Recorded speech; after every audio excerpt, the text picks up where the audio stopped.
So we all know the United States is one of, if not the most powerful country in the world. But how did it get to this point?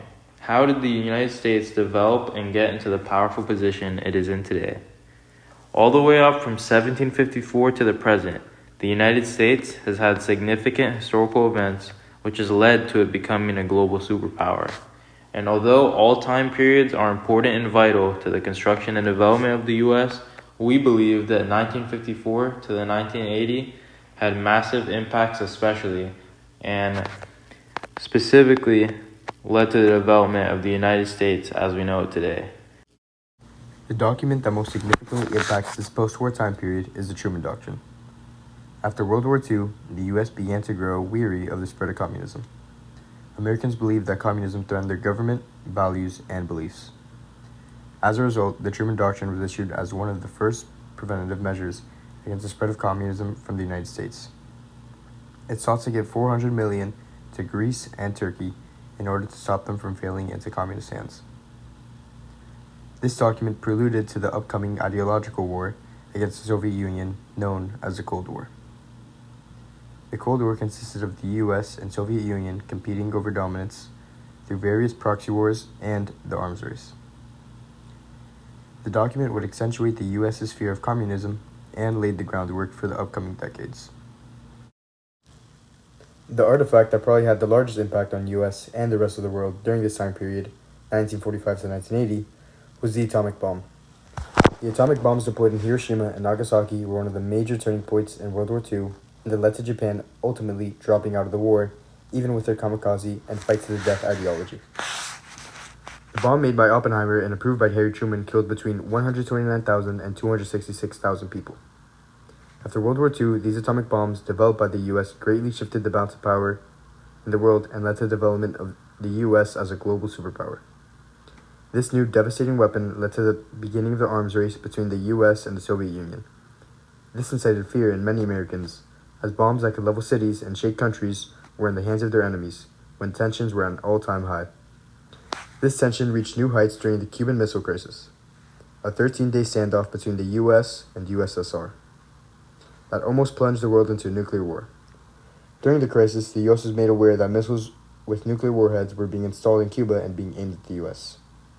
In the end, the U.S. vowed to never invade Cuba again in exchange for the nuclear removal of the missiles, as well as removing their own nuclear missiles in Turkey. The effects of the creation of the atomic bomb are still felt today, as the U.S. had unleashed the most powerful weapon ever created and significantly changed warfare of the future forever. Now, our person that we chose as the most important in the time period 1945 to 1980 was Lyndon B. Johnson. Lyndon B. Johnson was the acting president after JFK's assassination, and he was very progressive in his values, as well as his establishment in the program The Great Society.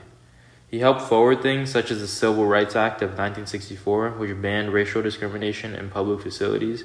He also advocated for the EEOC, or the Equal Employment Opportunity Commission, which sought to prevent racial discrimination in hiring. He also signed on the Voting Rights Act of 1965 and advocated for the 24th Amendment, both of which sought to end discrimination in voting. Some examples of how they did this was by making literacy tests illegal, and they also eliminated poll taxes. Now, not only did LBJ attack racial discrimination, but he also advocated for support in education, medical care, the elderly, immigrants, and voting rights. With his help, programs such as Medicaid and Medicare were established, and this provided medical refugee to those who were in need or elderly. He also signed on the Immigration and Nationality Act of 1965, which got rid of previous national origin quotas that only allowed a fixed number of immigrants to enter the U.S. However, LBJ's presidency wasn't all sunshine and rainbows. He also had significant influence in instigating U.S. involvement in the Vietnam War. He got approval for the Tonkin Gulf Resolution, which he used to send U.S. troops to fight in the war, and that ultimately resulted in many U.S. casualties. Ultimately, LBJ had arguably the largest influence on U.S. policy in the period 1945 to 1980, and he certainly helped shape the future of the U.S. with his progressive ideals and also fatal mistakes. We also decided that it was important to recognize the importance of protest posters or protests in the time period 1945 to 1980. This time period was characterized by social turmoil about civil rights and foreign involvement. Civil rights leaders like Martin Luther King Jr. brought great attention to the civil rights movement, especially with his advocacy for nonviolent protests that consisted of things like sit-ins and civil disobedience. Through his efforts, Americans around the countries were made aware of the horrors being committed against African Americans, and at the same time, we saw protests against U.S. involvement in Vietnam and the draft for soldiers. Many Americans believed that the U.S. should be avoiding interfering with the Vietnamese affairs, especially at the cost of U.S. lives.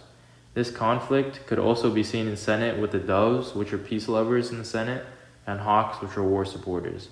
In the end, protests were a huge part of the 1960s and the 1970s and definitely helped influence policies and reforms throughout the country.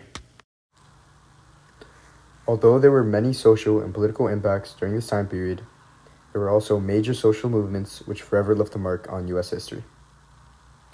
Brown versus the Board of Education is a major event in the civil rights movement.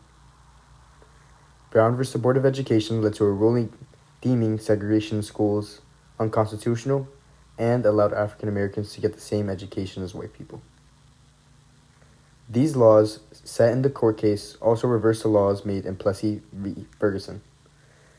This court case was the first of many which ultimately ended up eliminating the Jim Crow laws placed by the South and unified people of different races. This time period may have been a negative one due to all the political problems and global tensions due to the arms race, Cold War, and the proxy wars, but there were massive strides made in the cultural aspect of things.